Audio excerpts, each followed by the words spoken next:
उद्धव जी महाराष्ट्र से। श्री हरिवंश। जी हरिवंश महाराज जी। महाराज जी, आप जी कहते हैं कि श्री जी ने हमें इस मार्ग में घसीटा है, उसी प्रकार श्री जी मुझ अधम को भी कब घसीटेंगी? मैं ऐसा क्या करूं कि श्री जी मुझे अपने मार्ग पे घसीटे? क्योंकि जब मैं श्री जी के आश्रित होकर संसार और प्रार्थना, प्रभु से हम प्रार्थना, हमें प्रार्थना भी नहीं करनी पड़ी क्योंकि हमारा पीछे के जन्म से चलता रहा है।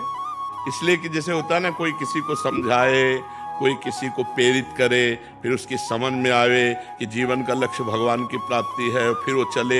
ऐसा मेरे जीवन में कुछ नहीं था। स्कूल से आते तो आग लग जाती हृदय में, यार अम्मा हमारी नहीं, ये मरेंगी, पिता हमारे नहीं, ये मरेंगे, हमारा है कौन? ये पढ़ाई लिखाई करके क्या करेंगे? धन मिलेगा, धन का क्या करेंगे? भोग भोगेंगे, भोग के क्या करेंगे? मर जाएंगे।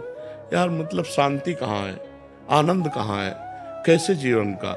बस इसी प्रश्न ने, किसी ने हमको नहीं समझाया, इसी प्रश्न ने कहा भागो भागो, ये पूर्व जन्म का भजन ना, भागो। 13 वर्ष की अवस्था में भगा दिया घर से और पूरे जीवन किसी का सहारा नहीं लिया, किसी व्यक्ति का सहारा नहीं लिया कि हम किसी साधु महात्मा का प्रगट में ऐसे साथ चलना हो, सा कभी किसी का नहीं। असंगो हम पुरुषा, तुम बोल रहे हो तो छुप के सुना और बात जो समझ में आई उसे जीवन में धारण किया, आगे बढ़े। हम किसी का संग नहीं किया, इसलिए संग नहीं किया कि कहीं हमारी जो वो किसी के संग से दब न जाए, क्योंकि आपका संग करें और आपका लक्ष्य है नहीं भगवान का, तो हम फंस सकते हैं। तो अब दूरी बना करके रखे और सदैव पूज्य पाद से उड़िया बाबा हमारे आदर्श रहे, उन्हीं के ही वचन, उन्हीं का जीवन। तो हमारी पूछो तो ये पूर्व जन्म का है, इस जन्म का नहीं है। पूर्व जन्म से हमें जो संपत्ति मिली थी उसी ने हमको घसीटा है। अब जैसे आप लोग हो, ये कृपा हुई है कि सत्संग सुनकर भगवत मार्ग में चलने की भावना बनी है। सत्संग सुनकर ये कृपा होती है। बिनु सत्संग विवेक न होई और राम कृपा बिनु सुलभ न सोई। बिना सत्संग के ज्ञान नहीं होता और बिना भगवान की कृपा के सत्संग नहीं मिलता। लेकिन पूर्व जन्म का जो जैसे ध्रुव जी थे, बाल्यावस्था में 5 वर्ष में निकल पड़े घर से और 6 महीने में भगवत साक्षात्कार कर लिया। ये मथुरा में आके मधुपुरी में 6 तो क्या ध्रुव जी को 6 महीने में भगवान मिल गए? नहीं, पूर्व जन्म में भारी तपस्या की, 6 महीने रह गए थे पूर्णता में, तो 6 महीने में पूर्णता में हो गया।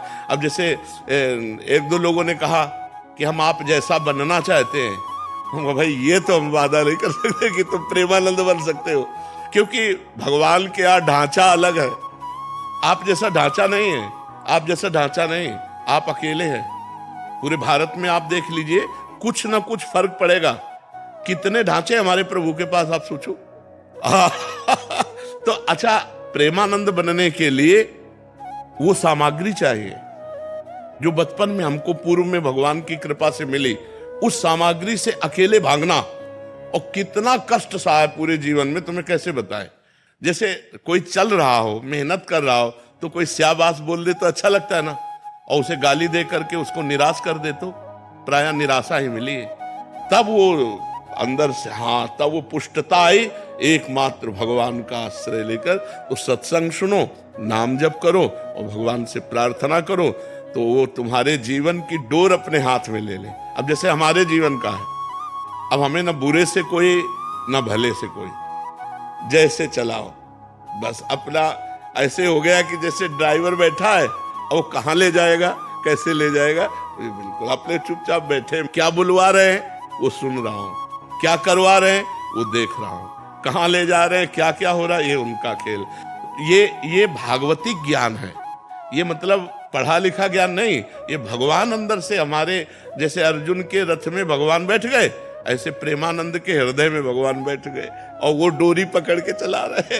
अब दूसरों को लग रहा है प्रेमानंद कर रहे, और प्रेमानंद तो केवल बैठे, आगे भगवान सब कुछ कर रहे हैं। करें करावें आप सब और जने बढ़ाई दे, तो प्रिया जी से प्रार्थना करो, वही अपने चरणारविंद में ले ले। बस यही सार बात है। जैसे दोनों तरफ बैलेंस करके चलना, संसार और परमात्मा, बहुत मुश्किल।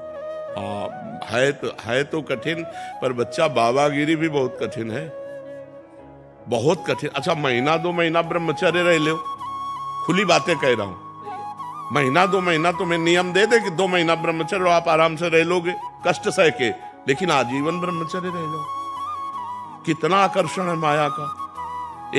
नाना प्रकार की भोग सामग्री मन तो है। 25 वर्ष जो जीवन कटा वो ऐसा जीवन था कि पूरे जीवन में कभी किसी रसोई में बैठ के भोजन नहीं किए, वृंदावन के सिवा कभी जीवन में नहीं कि आओ बाबा बैठो गरम गरम, नहीं। एक रोटी यहाँ से मिल गई और वो भी मिली कि ना मिली गंगा किनारे। गंगा किनारे 10-10 किलोमीटर दूरी गांव है, अब गंगा किनारे ही चलना है। अब कई दिन हो जाते भोजन नहीं मिलता, बड़ा कष्ट में। ये कोई न समझे कि साधु का मार्ग बड़ा सरल मार्ग है। साधुता से पूरा जीवन निर्वाह करना हमें लगता कलयुग है, बहुत संभल के चलना चाहिए। तो ये भगवान के आश्रित तो बाबा जी बनने की सोचना मत।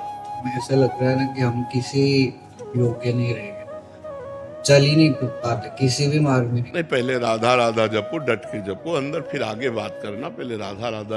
बाबागिरी बहुत कठिन है। हम कई बार कहा है एकांतिक में कि 50 साल से सही चल रहा है, 50 साल से, और 5 मिनट गलत हो गया, क्या समाज उसे क्षमा करेगी? सब लोग कहेंगे फ्रॉड है, नहीं। और बेचारा 50 साल जलता रहा, 5 मिनट फिसल गया तो कोई क्षमा नहीं करेगा। तो इसलिए बाबागिरी बहुत कठिन बात है, बहुत। जी।